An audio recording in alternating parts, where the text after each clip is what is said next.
So Denise, a couple months ago, our church mailed out these zinnia seeds, these flower seeds to every woman in our church. And I got my seeds and I was pretty excited to plant them. I put them on a special shelf until the time came for us to plant them. And I waited, and when the day finally came for us to plant them, I got out my shovel and I got the dirt all ready and I dug my hole to plant my zinnia seeds.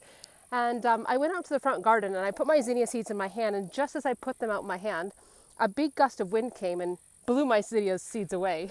So there I was now, all my planning and all my preparation that I had done was now gone to the wind. And I've wondered how many times this has felt like the last year to each of us. I wonder if over this last year it felt like all the planning that we've done, all the preparation that we've done has changed and has gone out the window.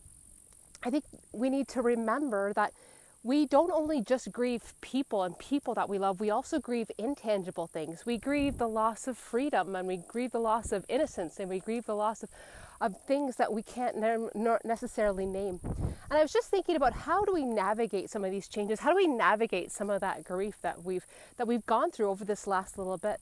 I think there's a couple of things. I think the first thing is that we need to allow ourselves to grieve. I think we need to give ourselves permission to grieve, and it's good to grieve. It's okay to grieve. It's actually healthy and good to move forward. And I think we need to allow ourselves to grieve, and we need to allow our spouses to grieve, and we need to allow each other to grieve in different ways. Make your goal to care and to listen.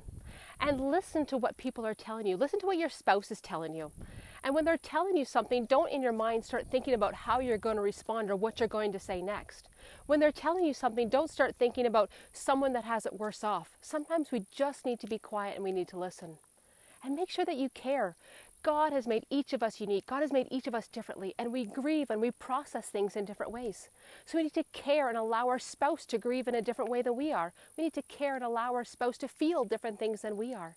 But as we care and as we listen, remember, in Malachi 3 verse 6, it teaches us that I, the Lord, do not change. So all these changes that we face this year, all the upheaval, all the things that we've had to say goodbye to, all the things that we've had to adjust in our life, remember that through that all, God has not changed.